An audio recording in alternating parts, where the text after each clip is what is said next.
Bismillahirrahmanirrahim. Ayo bawa harta ke surga. Dukung pembangunan sekolah Islam Mufid dengan donasi ke rekening atas nama Yayasan Muflih untuk Islam dan Dakwah. Bismillahirrahmanirrahim. Assalamualaikum warahmatullahi wabarakatuh. Alhamdulillahirabbil alamin. Hamdan katsiran thayyiban mubarakan fihi kama yuhibbu rabbuna wa yarda. Asyhadu an la ilaha illallah wahdahu la syarika lah wa asyhadu anna Muhammadan abduhu wa rasuluhu la nabiyya ba'da. Jamaah yang dirahmati Allah, pada kesempatan malam hari ini kita akan masuk ke dalam bahasan At-Tasi' Ashar, ke-19, Adabul Julusi wal Masyi fil Maqabiri Kathiratun Minha, dan seterusnya. Untuk menghemat waktu, kita dengar membacakan Indonesianya. Poin S, tata krama duduk dan berjalan di pemakaman. Saya sudah baca bab ini mulai dari nomor 1 sampai 22. Adab-adab duduk dan berjalan di antara kuburan. Ini pada dasarnya adalah penekanan dari bab yang sudah pernah dijelaskan sebelumnya tentang tata cara penguburan, sehingga adab untuk duduk dan berjalan di sekitar kuburan tidak jauh beda dengan bab sebelumnya. Karena itu saya pikir kalau memang sudah cukup jelas dan tidak terlalu butuh untuk dipanjang lebarkan, maka saya tidak akan berpanjang lebar dalam penjelasannya. Jadi saya targetkan 22 poin ini habis semua di malam hari ini juga. Pembaca mungkin baca agak cepat. Anak yang baca. Tata krama duduk dan berjalan di pemakaman itu cukup banyak. Di antaranya, pertama, duduk menghadap kiblat bagi orang yang menunggu penguburan jenazah.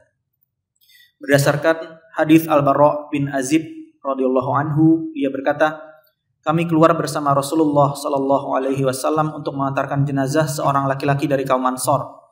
Ketika kami tiba di pemakaman, ternyata jenazah tersebut belum dimasukkan ke liang lahat.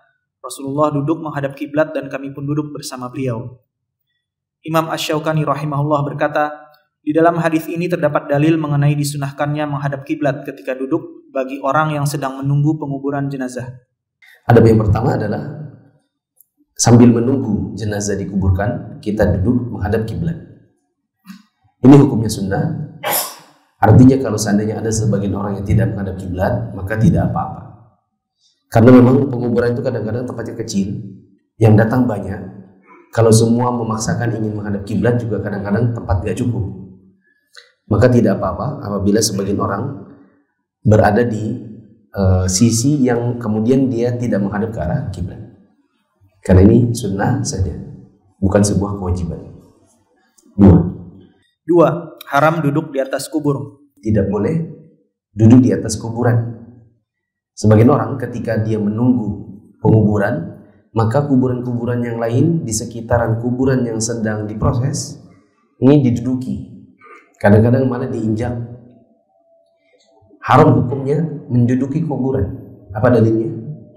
Berdasarkan hadis Abu Hurairah radhiyallahu anhu, dia berkata, Rasulullah sallallahu alaihi wasallam bersabda, la yajlis ahadukum ala jamratin fatuhriqu thiyabahu fatuhlasa ila jildihi khairun lahu min an yajlisa ala qabri. Sungguh jika seseorang dari kalian duduk di atas bara api, lalu bara api itu membakar pakaiannya hingga mengenai kulitnya, itu akan lebih baik baginya daripada dia duduk di atas kubur. Tiga, tidak boleh sholat menghadap ke kubur. Sholat ke kuburan juga tidak boleh. Boleh diberi catatan dekat situ, kecuali sholat jenazah bagi yang belum sempat mensolatkan. Adapun sholat yang selain sholat jenazah maka tidak boleh, karena sholat yang selain sholat jenazah tidak ada dalil, dan sholat yang selain sholat jenazah ada ruku dan ada sujud, dan ini bisa mengantarkan orang yang sholat menghadap kuburan jatuh ke dalam kemusyrikan. Bisa menjatuhkan orang yang sholat menghadap ke arah kuburan dengan adanya ruku dan sujud ke dalam kemusyrikan, yaitu penyembahan sholatnya yang dia kerjakan itu kepada penghuni kubur, sebagaimana dilakukan sebagian orang. Adapun sholat menghadap kuburan tapi yang dimaksud adalah sholat jenazah karena dia belum sempat mensolatkan, maka ini disyariatkan. Lanjut. Berdasarkan hadis Abu Marsad Al-Ghanawi radhiyallahu anhu, dia menuturkan Rasulullah sallallahu alaihi wasallam bersabda, La tusallu ila al-quburi wa la tajlisu 'alaiha. janganlah kalian sholat menghadap ke kubur dan janganlah kalian duduk di atasnya. 4. Tidak bersandar di atas kubur. Tidak boleh juga kuburan disandali. Misalnya seseorang, kuburan itu dijadikan pijakan, lalu dia misalnya letakkan sikunya di atas nisannya, kemudian ditongkrongi, atau bahkan cuma sekedar bersandar dengan menyandarkan punggung, karena yang seperti ini pernah dilarang oleh Nabi SAW. Apa dalilnya? Berdasarkan hadis Amr bin Hazm Al-Ansari radhiyallahu anhu, dia menuturkan Rasulullah sallallahu alaihi wasallam pernah melihatku sedang bersandar pada sebuah kubur. Lalu beliau sallallahu alaihi wasallam bersabda, La tu'dhi sahib hadzal qabr atau la tu'dhi. janganlah engkau menyakiti ahli kubur ini. Dalam riwayat lain, janganlah engkau menyakitinya. Nabi bilang jangan kau menyakiti kubur ini, si penghuni kuburnya. Yang dimaksud oleh Nabi SAW ini adalah kepada orang yang menyandari kuburan. Ini menunjukkan adab nomor 4 adalah tidak boleh bersandar pada kuburan. Lanjut. 5. Tidak boleh berjalan dengan sandal di antara kubur kecuali karena darurat. La yamshi bin ni'al baina quburi illa li dharuratin. Tidak boleh seseorang berjalan di antara kuburan kecuali apabila ada kebutuhan yang mendesak. Boleh dicatat dekat-dekat situ.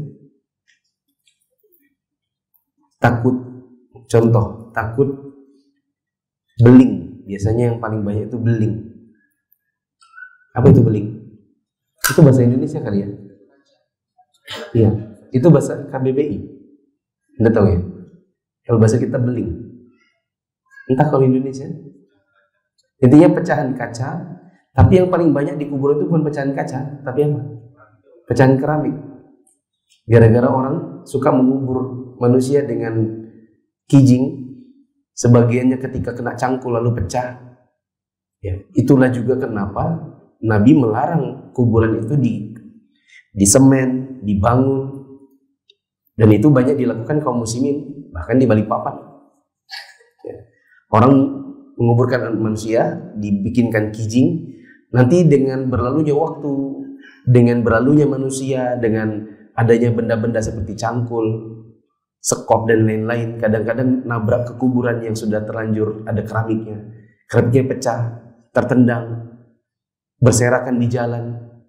Kadang-kadang orang kena pecahan-pecahannya dan itu menyakiti kaum muslimin. Ya. Contoh yang kedua, takut duri. Contoh yang ketiga, takut binatang. Misalnya dia khawatir ada serangga-serangga yang berbahaya, maka ini tidak mengapa. Contoh yang lain, yang keempat, musim panas. Atau yang kelima, musim dingin. Karena musim panas jadi tanahnya sangat panas.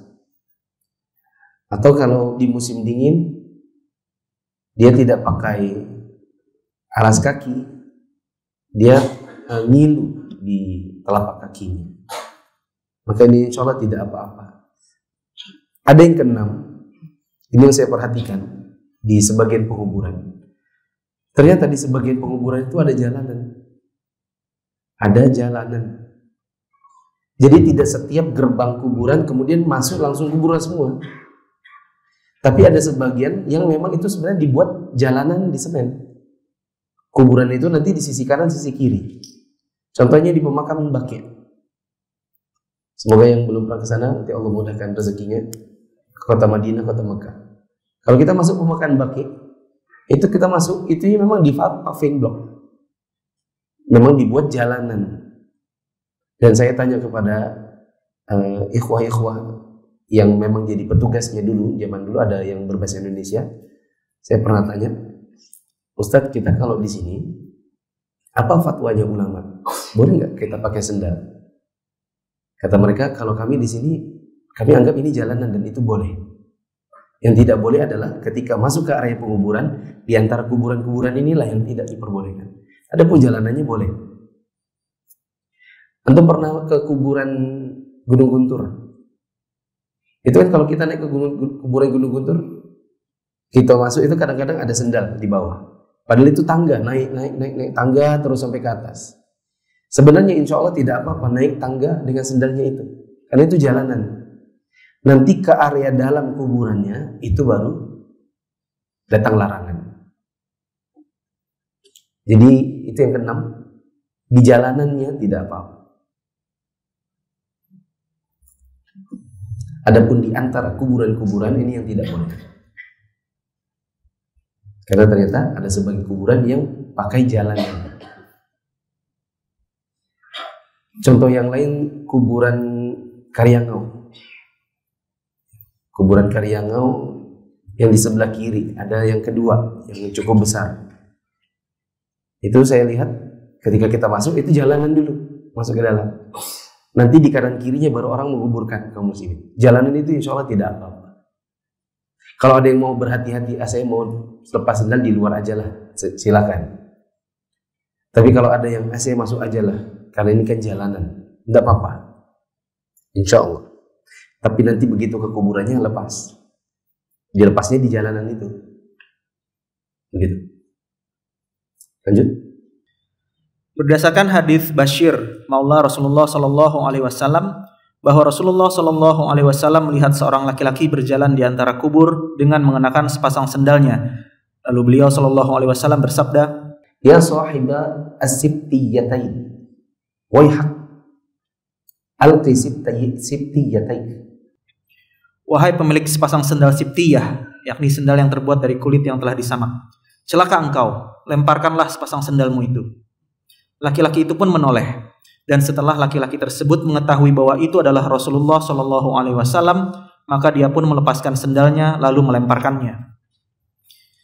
Imam Asy-Syaukani rahimahullah berkata, dalam hadis ini terdapat dalil bahwa tidak diperbolehkan berjalan di antara kubur dengan sendal. Adapun bahwa jenazah dapat mendengar derap langkah sendal, hal itu tidak mesti dikarenakan berjalan di atas sebuah kubur atau di antara kubur tersebut, sehingga tidak ada pertentangan di antara keduanya. Ya. Intinya dilarang menggunakan sendal di antara kuburan-kuburan. Adapun karena darurat, ini halnya berbeda. Kalau dia bertanya, apakah itu karena penghuni kubur itu bisa mendengar langkah kaki atau suara sandal? Jawabannya, Nabi memang bilang begitu, tapi tidak mesti karena itu. Intinya Nabi larang dah. Adapun karena faktor mereka bisa mendengar suara sendal kaum muslimin, di situ tidak bisa diambil dalil lantaran karena itu. Intinya Nabi melarang. Makanya laki-laki yang ditegur Nabi ini, setelah dia menoleh lalu kemudian dia dapati ternyata yang bilang, pemilik sendal, celaka kamu, lepas sendalmu ini. Dia nggak nanya dulu, kenapa dilepas? Lihat Nabi suruh, langsung lepas. Lanjut. Saya pernah mendengar guru kami Syekh bin Bas berkata mengenai hadis Bashir. Hadis ini menunjukkan dimakruhkannya berjalan di antara kubur dengan sendal. Sanadnya jayyid atau hasan. Tetapi jika ada keperluan mendesak untuk melakukan hal tersebut, seperti karena panas dan lainnya, maka kemakruhannya hilang.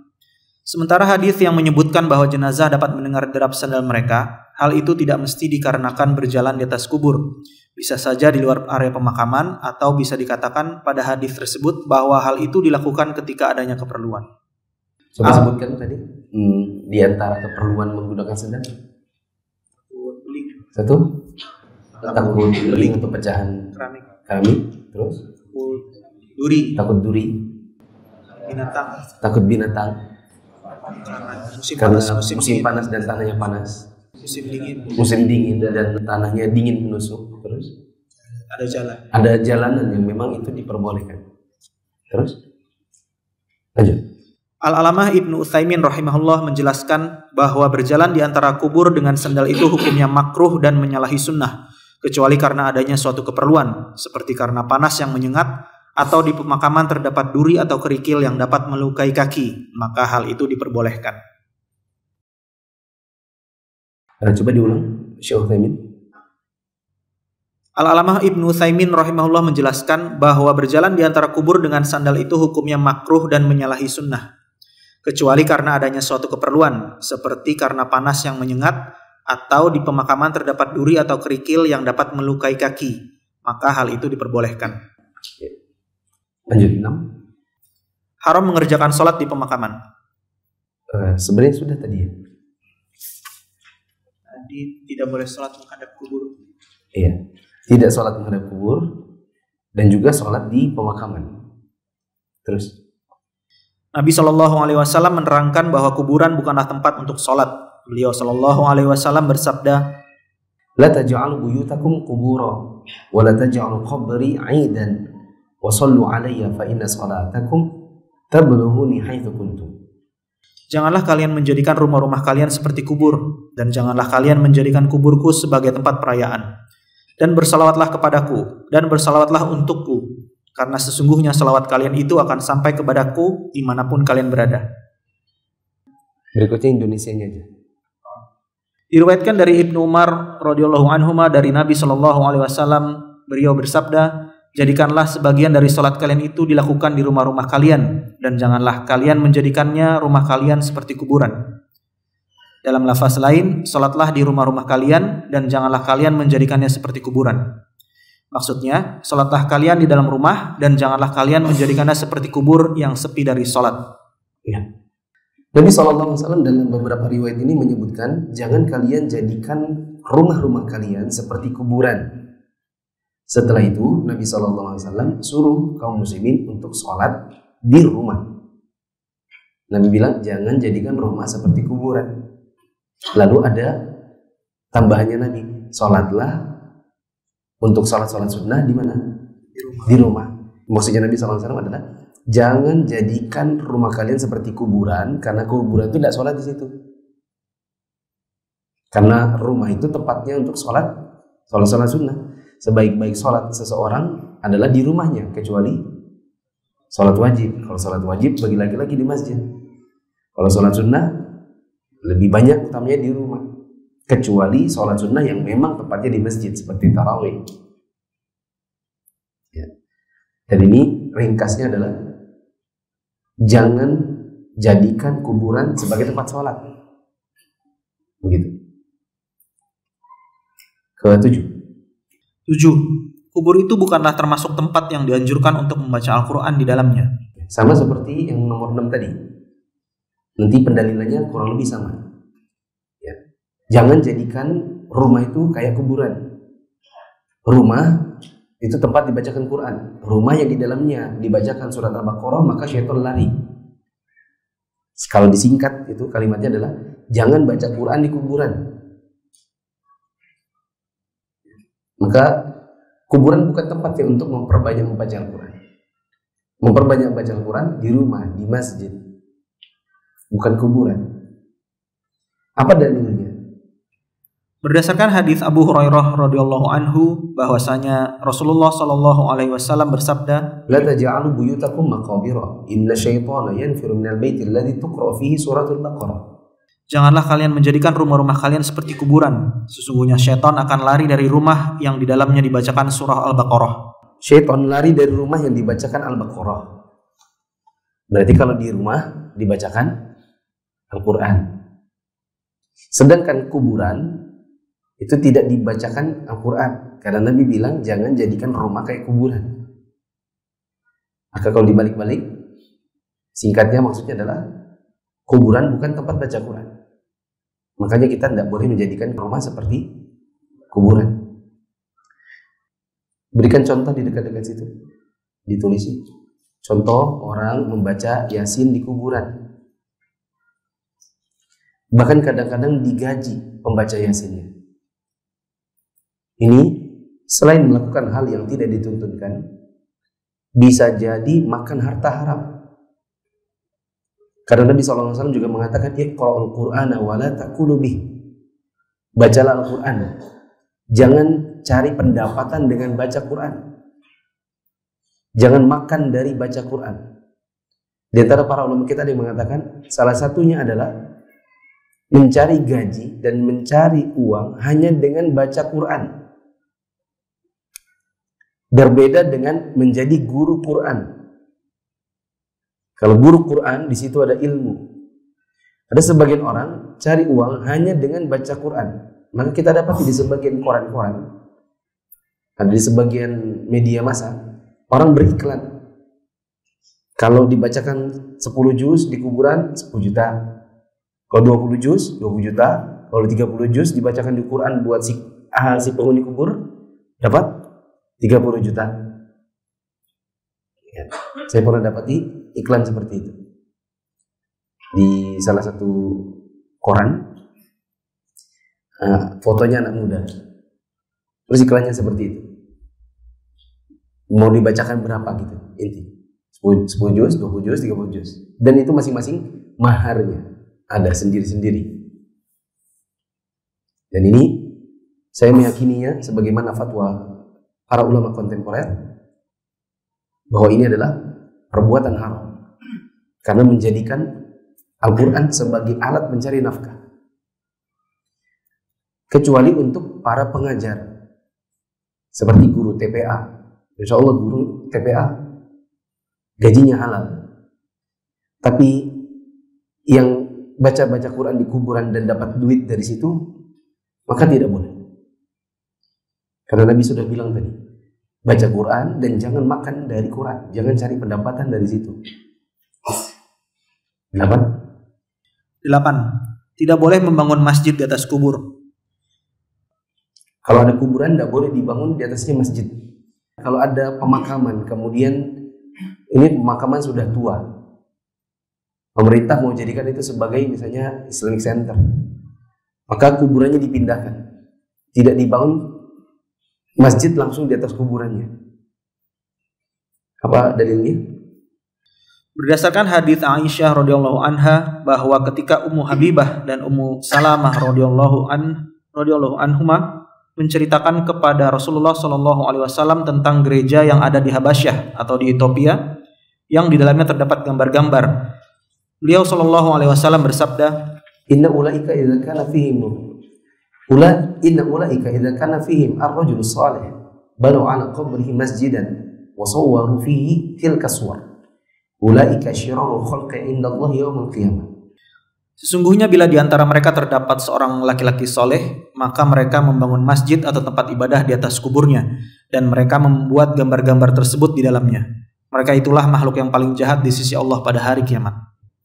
Tidak boleh membangun tempat sujud di atas kuburan. Nabi SAW ketika diceritakan tentang orang-orang di Habasyah yang dulunya orang-orang Nasrani, dan bahwa mereka suka membangun tempat ibadah di atas kuburan, maka Nabi SAW mengatakan itu orang makhluk seburuk-buruk makhluk di hari kiamat.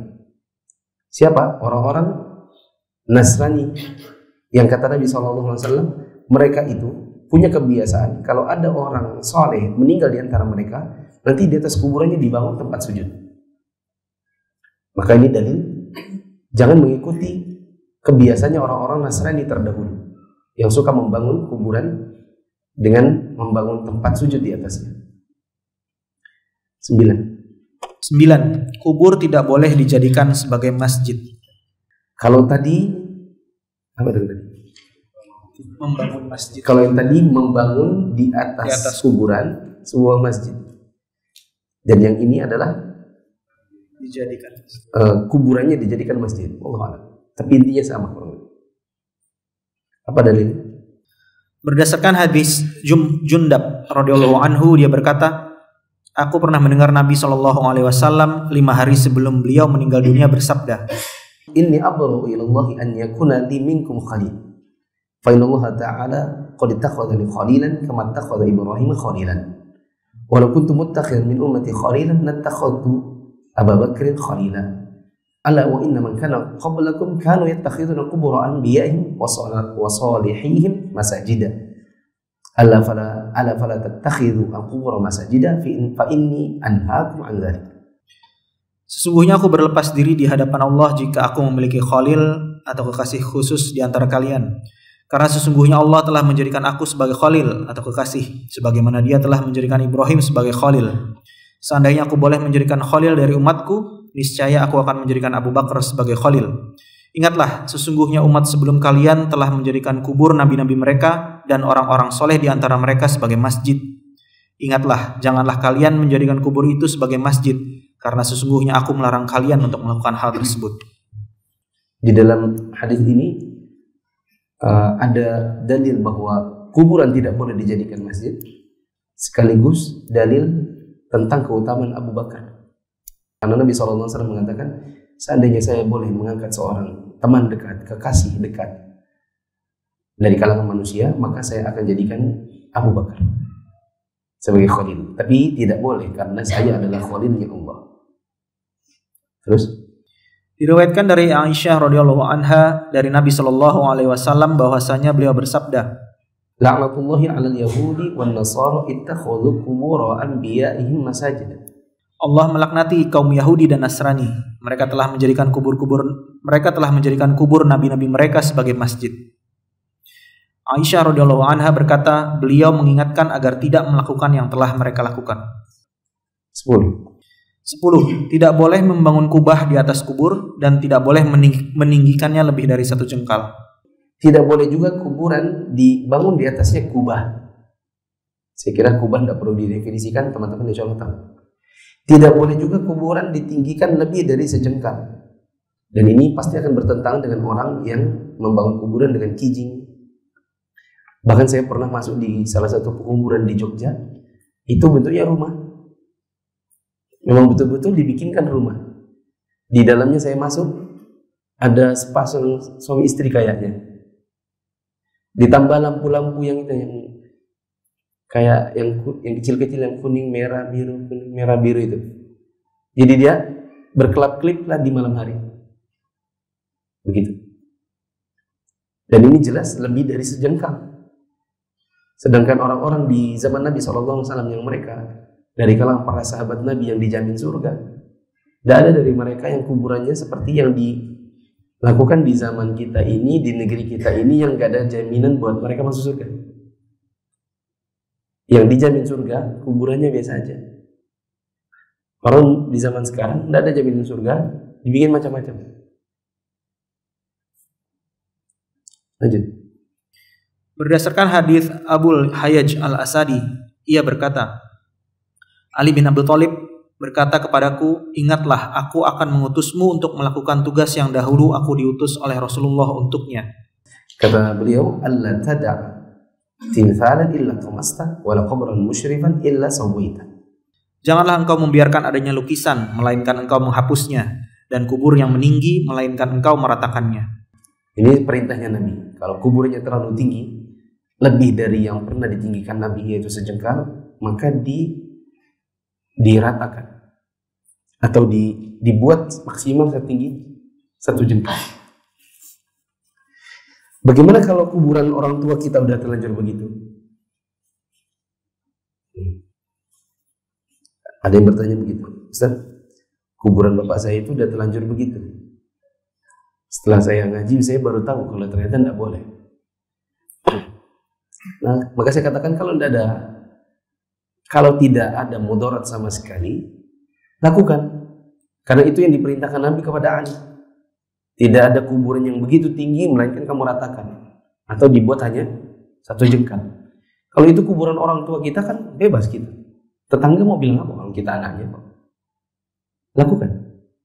Bongkar itu kijing-kijingnya. Bongkar semen-semen dan keramik-keramiknya. Tapi jangan lupa, setelah dibongkar, antum bawa pulang bongkarannya. Jangan lagi nanti ditebar di situ, baru orang yang kena belingnya. Ya. Tapi kalau ada mudarat, misalnya yang anak itu bukan cuma kita aja, ada kakak, ada adik, anaknya orang tua banyak. Ya. Kemudian kita lebih kecil lagi, nanti kita hancurkan, kemudian terjadi pertikaian di antara saudara, maka ini saya kira butuh musyawarah dulu. Jangan langsung main bongkar-bongkar sebelum memberikan pijakan, memberikan pemahaman kepada keluarga. Lanjut. 11. Tidak boleh memasang lampu penerang di atas kubur. Kalau ini dikatakan dalilnya sahih, maka tidak boleh berarti menjadikan kuburan itu ada lampunya. Seperti yang tadi saya katakan, saya masuk di kuburan, itu ada rumahnya, bukan ada lampunya. Ya, ngapain juga sih saya kurang kerjaan gitu ya, masuk kuburannya orang. Ya, waktu itu gojloknya pondok. Jadi untuk menganukan mental. Jadi anak-anak kelas 1, anak-anak baru itu ada 3 kelas. Satu kelas kira-kira isinya 48 orang. Jadi digilir 3 minggu secara berturut-turut, dibawa ke kuburan. Dibawa ke kuburan. Lalu nanti kakak-kakak kelasnya ada yang menyamar jadi pocong, ada yang jadi apa gitu ya. Jadi kelihatan lah yang songong-songong itu tiba-tiba kok jadi apa? Begitu baru menginjak kuburan nangis-nangis meronta-ronta gitu kan. Yang selama ini sombong-sombong suka bully anak-anak yang kecil-kecil, tiba-tiba begitu mau masuk kuburan kelihatan anak bayinya. Ya. Kalau saya ya enggak juga sih. Ya, kalau saya waktu itu ingat ya, gemetaran sih pertama. Langsung hilang ketakutan saya begitu saya lihat pocong. Karena saya lihat yang pocong-pocong ini pasti ini orang nyamar. Semakin saya lihat ada pocong mendekati saya, semakin saya jadikan itu main-mainan aja. Kamu udah takut? Ditanya lagi, kamu udah takut? Ini kakak anu kan, kakak ini. Ya. Terus saya diseret masuk ke dalam rumah. Di situ ada 2 kuburan, ada selendang di antara mereka, diselimutin begitu. Dan di situ adalah lampu-lampunya. Lanjut. Berdasarkan hadis Ibnu Abbas radhiyallahu anhuma, ia berkata, Nabi SAW mengatakan, la'ana Rasulullah SAW zairatil kuburi wal muttakhidina 'alaiha al-masajida was-suruj. Rasulullah Shallallahu Alaihi Wasallam melaknati perempuan-perempuan yang berziarah ke kubur dan orang-orang yang membangun masjid di atas kubur dan lampu penerang di atas kubur. Nabi SAW melaknat orang-orang perempuan yang suka pergi ziarah kubur. Nanti lepas dari ada ikhtilaf ulama, apakah sebenarnya yang dimaksud ini perempuan haram sama sekali untuk ke kuburan atau bagaimana? Ya. Dan pendapat yang saya lebih pilih adalah pendapat ulama yang mengatakan zairatil kubur diterangkan dengan makna yang lain. Zuwaratil kubur maksudnya adalah wanita yang terlalu sering berziarah kubur. Fokus kita kepada poin 11 yaitu adanya lampu. Di akhir tadi Nabi SAW mengatakan wasuruj, dan adanya lampu-lampu. Hanya saja boleh dikasih catatan dekat situ. Dari kata lampu antum kasih keterangan. Sebagian ulama mendhaifkan redaksi lampu. Sebagian ulama mendhaifkan redaksi soal lampu. Di antaranya Syekh Al-Albani, beliau mengatakan hadis ini tidak sahih. Hadis ini dhaif, kata beliau. Kecuali bila si kata lampunya ini, redaksi lampu itu dibuang. Baru dinilai hasan oleh sebagian ulama. Adapun dengan redaksi lampu dhaif. Namun ya ini ada ikhtilaf ulama dalam penilaian derajat hadisnya. Di catatan kaki nomor berapa di situ? Catatan kaki 1091. Hadis ini riwayat An-Nasa'i dalam Kitabul Janaiz dan seterusnya, dan penulis mengatakan silakan dicek penukilan penulis Fathul Majid ya, sebagaimana yang juga dinukil oleh Ibnu Taimiyah bahwa hadis ini dinilai sahih. Jadi ada sebagian ulama yang menilai dhaif dan sebagian ulama menilai hadis ini sahih. Lanjut. Juga berdasarkan hadis dari Abu Hurairah radhiyallahu anhu, Rasulullah Shallallahu Alaihi Wasallam melaknati perempuan-perempuan yang sering berziarah ke kubur. Terus. 12. Tidak boleh memplester kubur. Ya, di plester, di semen, apalagi di keramik. Terus Berdasarkan hadis Jabir, Rasulullah Shallallahu Alaihi Wasallam melarang memplester kubur dengan kapur, duduk di atasnya atau membuat bangunan di atasnya. lanjut. 13. Tidak boleh duduk di atas kubur. Sudah tadi. Berdasarkan hadis Jabir di atas. 14. Tidak boleh menimbun kubur kecuali dengan tanah bekas galiannya sendiri. Ini sudah pernah dibahas Ustadz Azmi, saya kira, bahwa kalau mau menimbun kuburan maka dengan tanah yang tadi digali darinya, yang sudah terangkat ke atas sana, tinggal ditutupi kembali. Ya, adapun ditambah dengan tanah yang lain maka tidak boleh. Termasuk juga ditambah semen. Terus Berdasarkan hadis Jabir yang lafaznya ada pada An-Nasai. 15. Tidak boleh menulis apapun di atasnya. ini sudah kita sampaikan minggu lalu. Tidak boleh kuburan itu ditulis-tulisi. Meskipun ini di sebagian masyarakat kita agak berat, karena mereka inginnya menulisi nama si pemilik kubur. Dan sebagian lagi menambahkan tanggal lahir dan tanggal wafat. Ya. Sementara ulama kita mengatakan menuliskan angka itu tulisan. Adanya angka itu juga sama juga tulisan.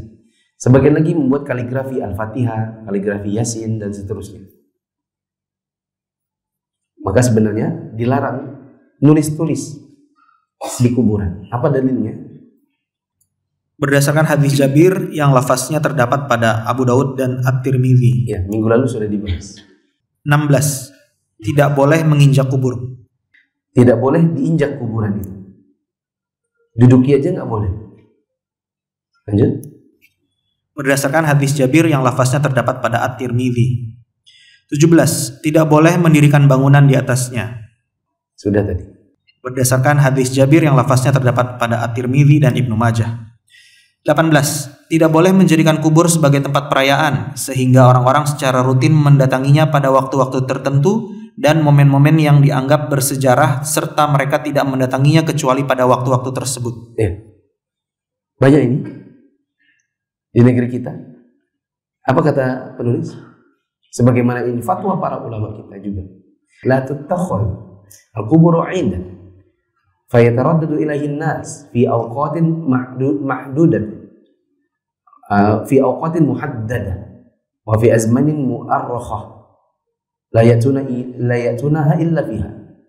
Tidak boleh menjadikan kuburan sebagai tempat diadakannya perayaan-perayaan yang manusia tiap waktu tertentu mereka mendatanginya. Apa namanya kalau di negeri kita? Untung yang jawab ya. Kalau di negeri kita ada sebagian kuburan yang memang setiap waktu tertentu atau setiap 1 kali 1 tahun atau setiap kapan lah pada tanggal-tanggal tertentu kuburan itu dijadikan sebagai tempat orang berdatangan berulang-ulang di waktu tersebut. Ya. Apa dalil tidak bolehnya? Berdasarkan sabda Nabi Shallallahu Alaihi Wasallam, La taj'alu buyutakum kuburan wa la taj'alu qabri 'idan wa sallu 'alayya fa inna salatakum tablughuni haitsu kuntum. janganlah kalian menjadikan rumah-rumah kalian seperti kuburan dan janganlah kalian menjadikan kuburku sebagai tempat perayaan. Bersalawatlah untukku karena sesungguhnya salawat kalian itu akan sampai kepadaku dimanapun kalian berada.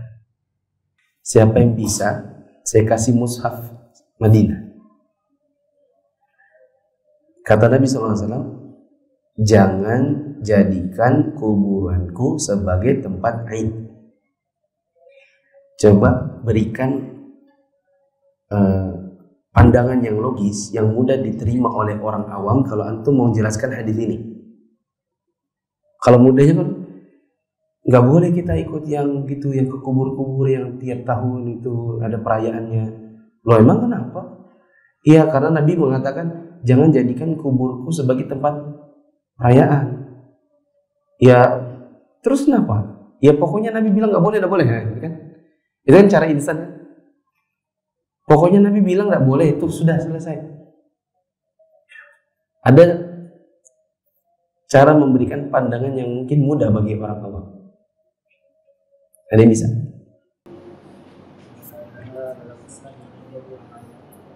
Karena dalam Islam kan ada 2 perayaan aja, Idul Fitri, Idul Adha. Kemudian kami nggak merayakan kok ini. Kami nggak bikin sholat Id di situ kok. Gimana?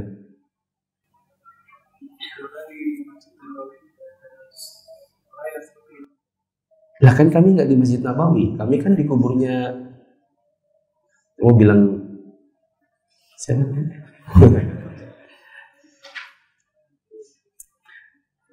Kalau dulu itu nggak ada ITE, ngomong aja gitu ya. Kalau sekarang ini orang banyak baper, dikritik, ITE dijadikan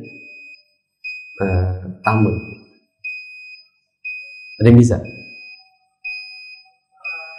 Nabi saja seorang nabi melarang perayaan di kuburannya. Kenapa kita merayakan kuburan bukan padahal dia bukan nabi? Iya, bagus, pintar. Nanti setelah Isya baru saya bahas. Sebagian orang ada yang berkata, saya baru hijrah, saya ingin ikut pengajian, saya ingin belajar Islam, tapi saya bingung mulai dari mana saya harus belajar. Ada lagi yang berkata, saya mau ikut kajian, tapi setelah sampai di tempat kajian, rupanya pembahasan sudah ada di tengah buku. Sebagian teman-teman yang ikut kajian online, kadang ada yang berkata, saya kalau ikut kajian online 1-2 jam, terus terang kadang kurang fokus. Itulah kenapa Mufid Islamic Academy atau MIA hadir di tengah-tengah kaum muslimin untuk menawarkan metodologi pembelajaran melalui kitab-kitab para ulama secara terstruktur dan berjenjang. Di Mufid Islamic Academy, kita belajar Islam dari dasar. Belajarnya secara runut dan sistematis. Kurikulum disusun sesuai dengan kebutuhan, khususnya bagi orang-orang yang baru hijrah atau yang baru ingin belajar Islam. Materi pelajaran menggunakan kitab-kitab para ulama dan dibahas dengan video pendek yang mudah dipahami. Penjelasan disertai contoh sederhana dan analogi yang memudahkan. Video materi diproduksi high quality baik audio maupun visual. Diajarkan dalam beberapa level atau mustawa, dan ada ujian serta sertifikasi kenaikan level atau mustawa. Untuk informasi lebih lanjut tentang pendaftaran, teman-teman bisa mengakses di media sosial Mufid TV Official, baik yang ada di Telegram, YouTube, Instagram, maupun di Facebook. Coba ulang tadi mana?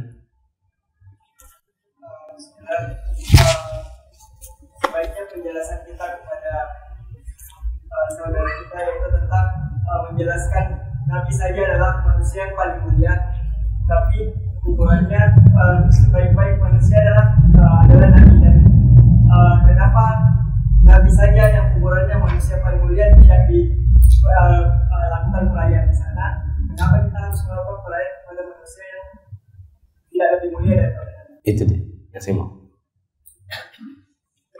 Kalau kita jelaskan kepada keluarga kita yang mau pergi ke perayaan di kuburan tiap tahun, Nabi SAW mengatakan, la taj'alu qabri idan, jangan jadikan kuburku itu sebagai tempat yang aid. Aid itu artinya ada yang orang itu datang berulang-ulang. Idul Fitri itu artinya apa? Kembali makan. Iya kan? Aid itu dari kata ada itu artinya pulang, balik lagi. Jadi Aid itu adalah perayaan. Kenapa dia perayaan? Karena diulang-ulang. Nah, orang yang melakukan apa yang mereka sebut dengan haul atau yang semacam itu kan dijadikan Aid. Orang itu berulang-ulang melakukan itu setiap waktu tertentu.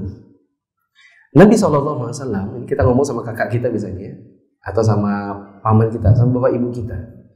Nabi SAW pernah bilang, jangan jadikan kuburku sebagai tempat Aid, tempat orang berulang-ulang melakukan ritual itu berulang-ulang. Ada waktu-waktu tertentu yang mereka datang sebagai tempat perayaan. Kalau kita tanya, siapa sih orang di muka bumi ini yang paling pantas kuburnya untuk dijadikan tempat untuk datang berulang-ulang jika memang disyariatkan? Siapa yang paling pantas? Rasulullah. Kenapa? Karena isinya adalah manusia yang paling mulia. Nabi SAW yang tahu dirinya adalah manusia paling mulia, penghulunya anak Adam. Nabi larang datang kepada kuburnya beliau. Lalu kenapa kita lakukan yang seperti itu kepada kubur yang isinya tidak lebih utama daripada seorang Nabi SAW? Tapi ya ini kritikan, kalau mau diterima alhamdulillah, kalau enggak ya silakan. Nanti kan kita kan sudah sunat nih, udah pada khitan kan, udah pada mimpi basah kan berarti sudah baligh, udah dewasa. Nanti di hari kiamat kan tanggung jawab sendiri-sendiri. Kritik boleh kan? Ya, demi kebaikan teman-teman. 19. Tidak boleh secara sengaja melakukan perjalanan dengan niat ibadah untuk menziarahinya. Nah, apalagi ini ada kuburan yang kalau kita mau ke situ, kita perlu safar dulu. Di Jogja itu saya banyak dapat di sebagian masjid-masjid. Woro-woro, mari, ada ajakannya, ada IO-nya, ada manajernya, ada organizernya, nanti bisnya, ada itinerary-nya. Ada kapan datang, kapan pulang, nanti nginep di mana. Ya. Dan konon di Balikpapan ini pun sebagian dai ada yang menjadikan itulah pendapatannya terbesar. Ya, maaf ya, saat ya, kalau ada yang tersinggung. Kalau Anda menjadikan itu, merasa itu halal, tidak usah tersinggung, kan Anda merasa itu halal. Gitu. Tapi ada sebagian orang yang diberitahu, dulu saya adalah pengikutnya fulan. Kita tahu bahwa pendapatannya setahun itu tertutupi hanya dengan acara meng-IO-kan ke kuburan fulan. Nanti bisa bawa 2.000 orang. Coba kalau 2.000 orang, masing-masing dapat 1 juta. Berapa tuh?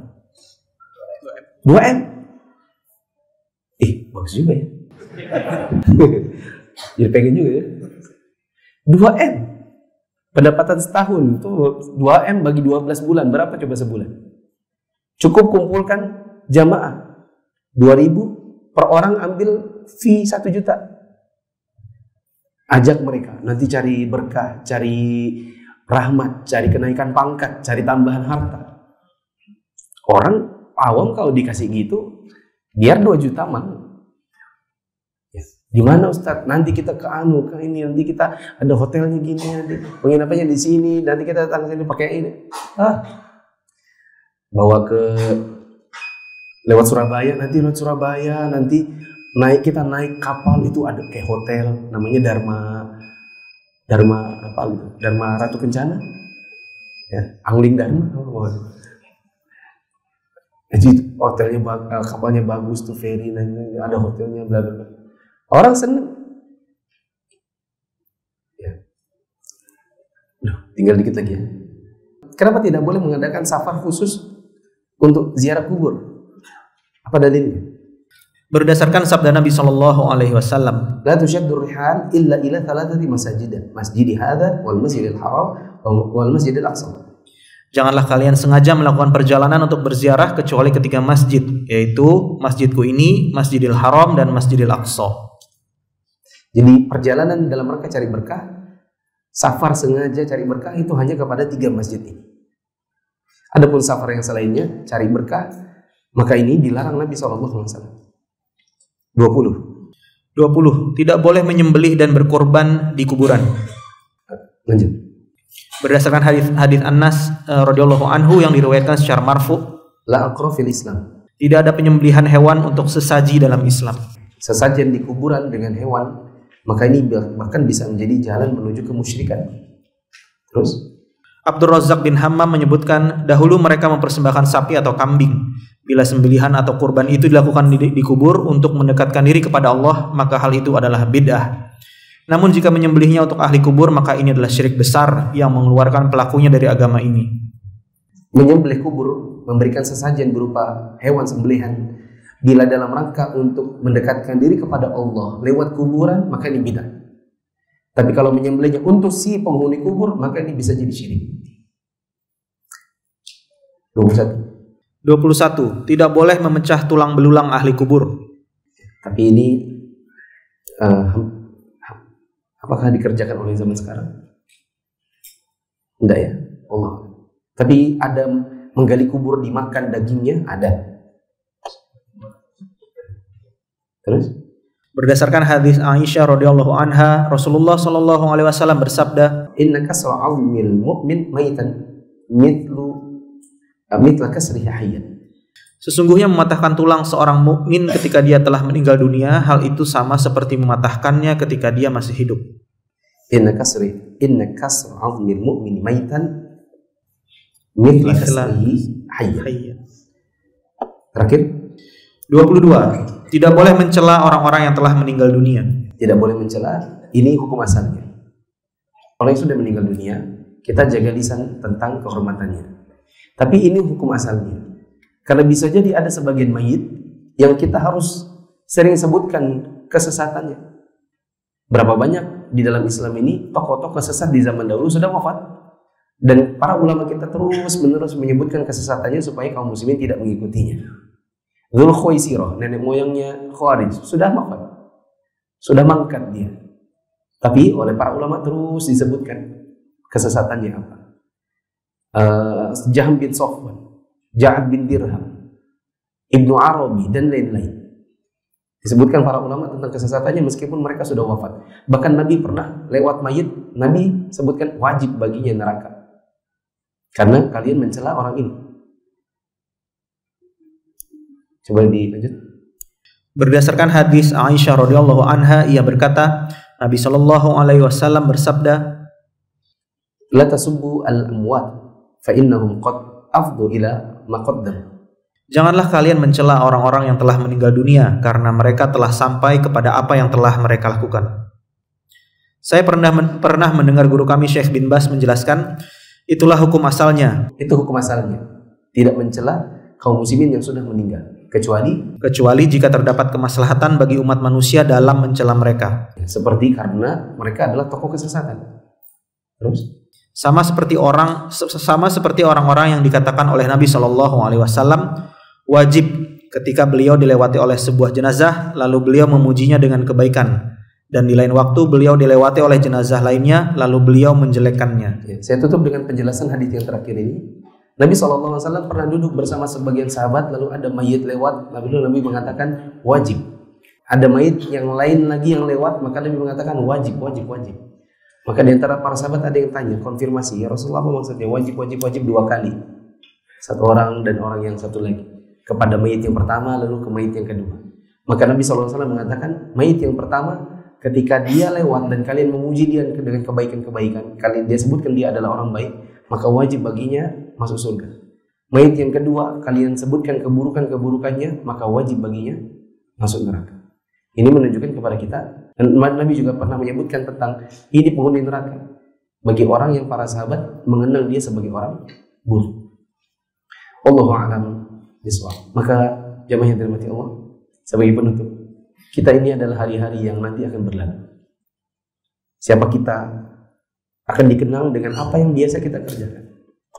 Kalau kita dikenal dengan orang yang biasanya adalah berbuat baik, maka kita harapkan semoga kaum muslimin mendoakan kita setelah kita wafat.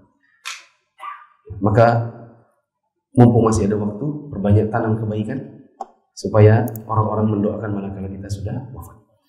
Subhanakallahumma wa bihamdika asyhadu an la ilaha illa anta astaghfiruka wa atubu ilaik. Wassalamualaikum warahmatullahi wabarakatuh.